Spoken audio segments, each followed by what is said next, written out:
Hello guys, welcome to my YouTube channel Tech Wisdom and welcome to another simple tutorial video. And in this video I'm going to show you how you can see the refresh rate of your PC monitor, or you can also say that the display hertz. So let's start the video. First of all, right click anywhere on the display and here go to the display settings option.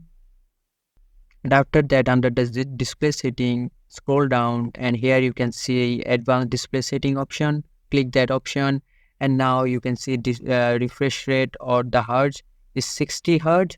I'm only using the 60 hertz display here, but if you are using a 120 hertz display, you can change it from just right clicking this and expand this, and you can see the 120 hertz 20 hertz option here, and you can change your display into 120 hertz refresh rate. So this is the video and I hope this is a helpful video for you, and if this does help you, please consider subscribing to this channel and I will see you guys in the next video.